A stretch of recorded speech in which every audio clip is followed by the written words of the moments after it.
Yo, what's going on? It's Sparky here, bringing you guys my Week 1 team builder and battle against Kerfungle and the Sinabel Salazzles. Now, I'm going to go ahead and bring up the matchup. There you'll see my roster on the left, which has Bocephalon, Escadrille, Tabulele, Melodic, Zarude, Gigalith, Wheezing, Drudigon, Piloswine, and Radon Fan.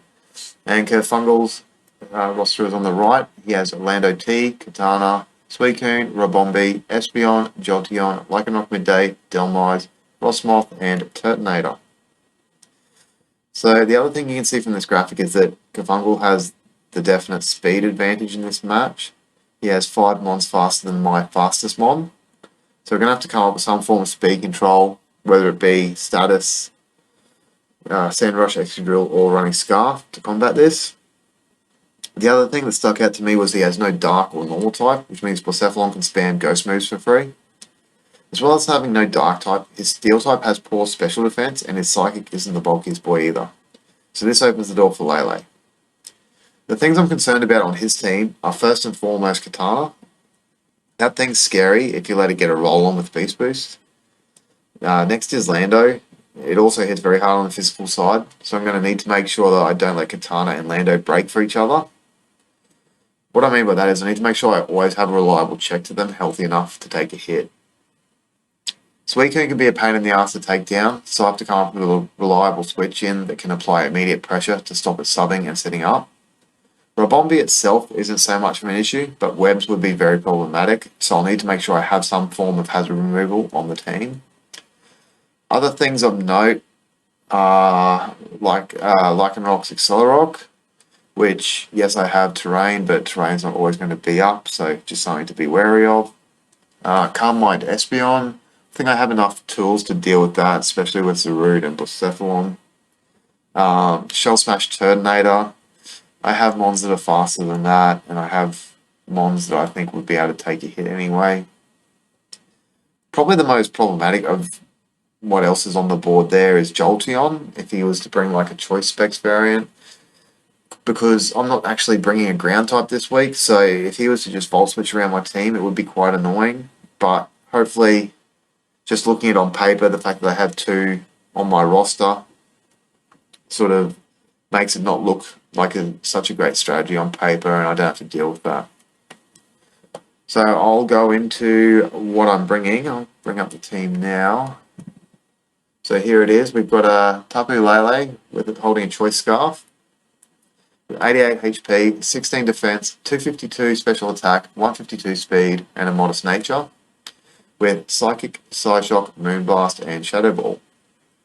So it has enough speed with Scarf to outspeed Jolteon and Shell Smash Turtonator. Can't actually remember what the HP and defense split was for. I need to try and keep better notes next time.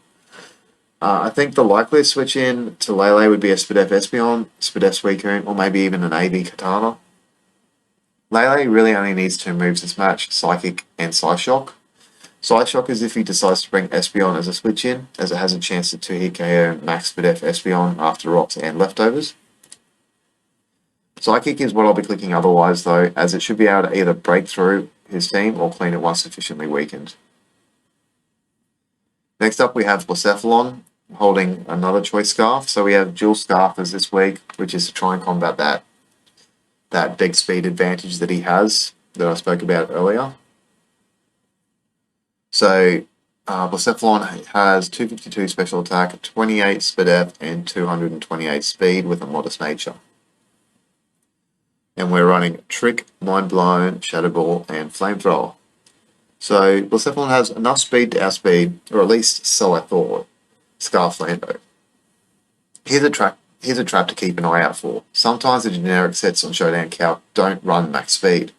The Scarf Lando set, for example, has 244 speed EVs, giving it an effective speed of 459, and I V'd my Bocephalon accordingly to hit 460, which, unfortunately, is 3 points slower than a fully invested Scarf Lando. Anyway, the strategy with Bocephalon is very similar to Lele. I plan on just clicking Shadow Ball to either break or clean his team. Lele and Bocephalon work well together here, and they can weaken each other's checks.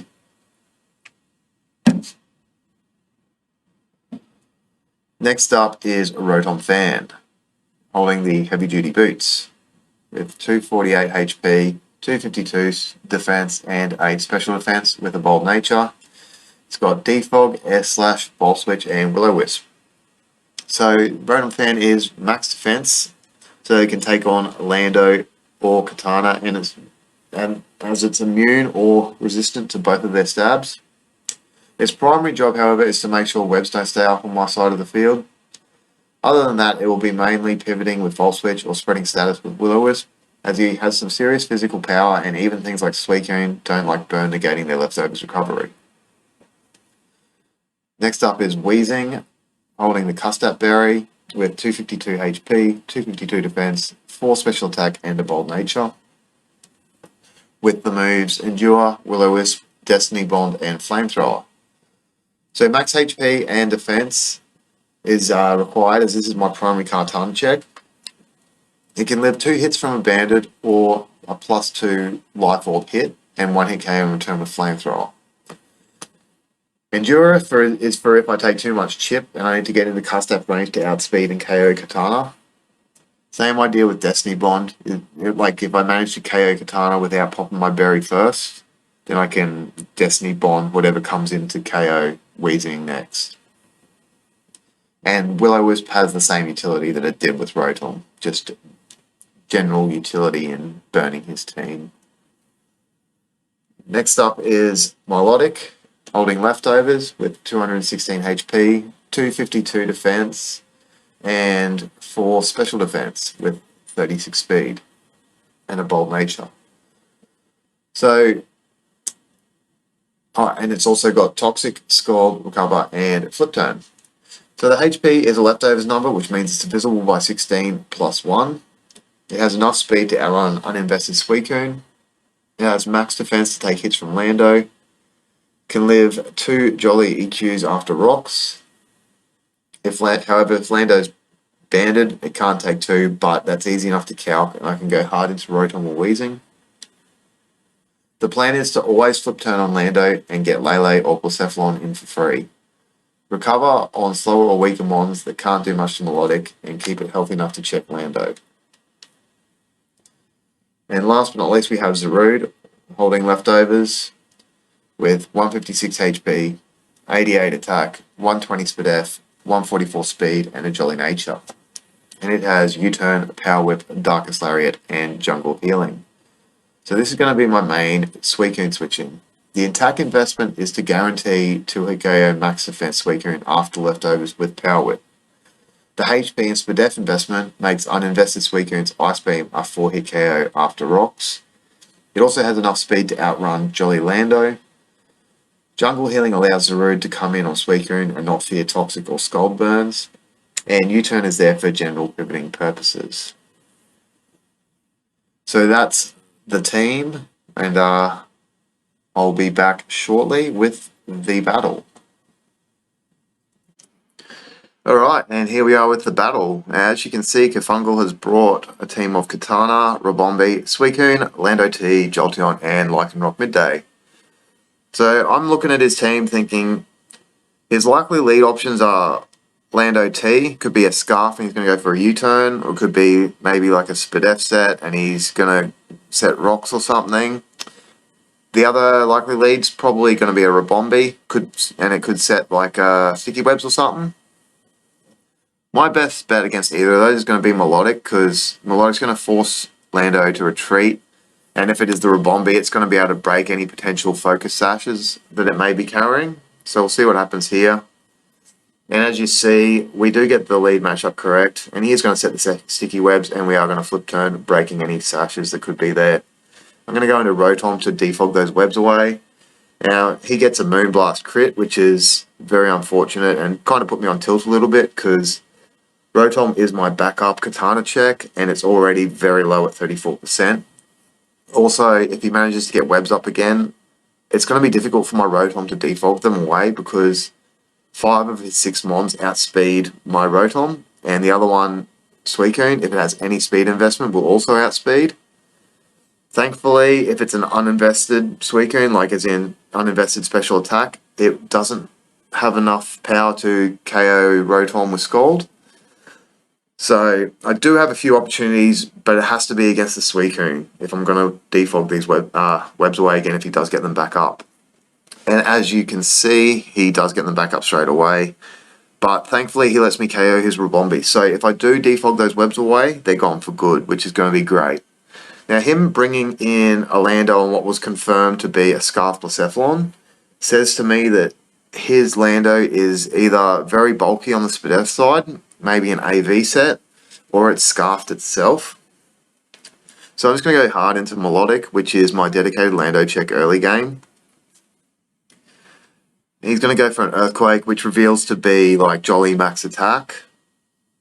I'm going to flip turn out because he has no business staying in with his Lando. This gives me the opportunity that I was hoping for to bring Rotom in against Suicune, and I'm going to take this opportunity to defog those webs away for good as he sets up a sub, which isn't an issue because my Rotom's Volt Switch is guaranteed to break a Max Spadef Suicune sub if it's unboosted. He's going to Toxic my Zarude, which I'm not too concerned about because I do have the jungle healing. This turn here, I could have made the predict that he was going to switch out, but I had no need to make that predict at this point in time. I just went for the damage in case he did stay in with Suicune. I didn't want him to go back behind the sub. But as you can see, he goes into Katana, and that Power Whip does next to nothing. But this gives me the opportunity to go into my Katana check and to gauge what kind of set his Katana is. Now we're going to see that he is a Life Orb set. And Life Orb's probably the more difficult variant to deal with in a way because it means he doesn't have to make predictions, but it also means that my Blacephalon and my Lele outspeed his Katana, which makes revenging it a lot easier. So he's going to go into Suicune on that turn there, and I could have either Flamethrowered versus the Katana or Will-O-Wisp, but because of the health that my Weezing's at the moment, it's quite high. I can afford to make the middle ground play and go for that Will-O-Wisp. So the Will-O-Wisp would have been beneficial against anything that wanted to come in, and it's actually quite useful against the Suicune because it's going to negate the Suicune's leftovers recovery. So I'm just going to go back into Zarude on his Suicune, which is it's going to be my play every time this Suicune comes in. It's go hard Zarude. Now I'm going to jungle healing here just to keep Zarude healthy, get rid of that Toxic, and he's going to bring Katana back in, which gives me the opportunity to go back into Weezing, and he knocks off my Cuffstat Berry, which, once again, is a little bit worrying because my Katana checks are slowly getting chipped down to a point where they're not going to really be a check for much longer. Especially losing that Cuffstat Berry is big because that was like my fail-safe. If Weezing got low or low enough that it was going to be in 2-hit KO range, I could endure and then get into Cuffstat range and then Flamethrower and KO this Katana. So I'm going to have to play around that a little bit smarter going forward, but at least I know that I can revenge it with Lele or Blacephalon if it comes to it. And as long as I keep the number of Mons on my side higher than the number of Mons on his side, I can play the sack game, and I'm pretty sure I can come out on top in that respect. So he's going to go straight out into Suicune. I can't mess around anymore, so I'm just going to Flamethrower in case he does decide to stay in. But we end up with the same thing again. We go Suicune into Zarude. He subs up. I'm just going to break the sub. I don't want him sitting behind that. He's going to Toxic me. Now, in this spot last time, he switched out, so I'm going to predict him to do the same thing again, and I'm going to go for a U-turn, and he brings in Jolteon, so this is going to do big damage to Jolteon. And Lele comes in now, and Lele's going to KO Jolteon. So now I've confirmed for him that I have a Scarf Lele and a Scarf Blacephalon, and once again, he brings this Lando in. So for the same reason that I keep switching Blacephalon out, I'm going to switch Lele out, because I don't want to lose my win cons whilst I have checks that can come in on it. And Weezing at this point has kind of lost its value as a Katana check. So I think Rotom at this point is probably better as a Katana check. And Weezing here is immune to the Earthquake, and it resists the U-turn. So we're going to bring it in as he U-turns out. He brings in his Lycanroc, and he unfortunately misses his Stone Edge, and we hit our Will-O-Wisp.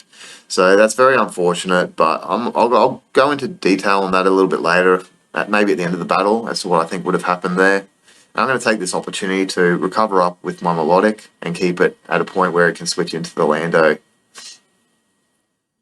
So I'm going to flip turn out on this Suicune as he switches out himself.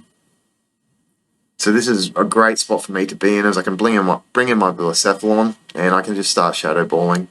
And nothing on his team is going to be able to take 2 Shadow Balls. So you'll see that Blacephalon manages to take out the Suicune here. And he's going to bring that Lando in again. And I'm going to go hard into Melodic because it's at full now. And he's got no business staying in, so I'm going to flip turn out again. Do big damage to this Lycanroc. Lele's going to be able to come in. Going to stop it from going for a Cell Rock if it wanted to. Psychic, and that's going to drop the Lycanroc. Now Katana can't take a Psychic, so it was unfortunate that he brought that in there. And now we see that he's confirmed that his Lando is in fact Scarf, and he's managed to take out my Lele. And here at this point, I bring in my Blacephalon to get the final kill on his Lando, but we see that he goes before me, so this is where I find out that I've EV'd my Blacephalon wrong because of the Showdown Calcs. But ultimately it doesn't matter because he misses his Stone Edge, and we take out his Lando with Shadow Ball. So a bit of hacks there. The second one wasn't really that impactful, as if he did hit the Stone Edge, I could have easily gone into Melodic or Zarude, tanked the hit, and knocked out the Lando. The earlier one, the Stone Edge miss with Lycanroc versus Weezing, was a little bit more impactful. Now what happened there was after he hit Melodic with the Stone Edge, I did a bit of calcing, and from what I gathered, I think it was a Hardstone Jolly Lycanroc. So when it was Weezing versus Lycanroc, had it been Scarf, it had no chance of KOing. Had it been banned, it had a 100% chance of KOing. Hardstone had about a 50% chance of KOing Weezing.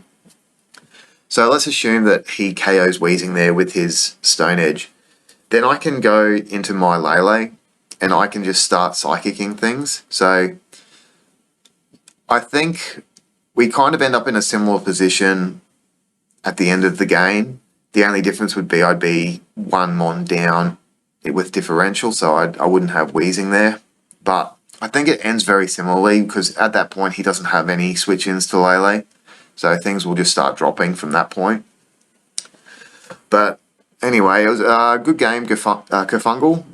It was a fun game, and I enjoyed using my team, and I'm looking forward to building and playing the next few games with this team. And next week we have Miss Darazard and her Olivine City Volties, which is going to be a very tough battle, so we'll have to prep hard and play our best if we're going to have any chance of beating her. So we'll see how we go, and thank you guys for watching. I'll see you next time. Bye.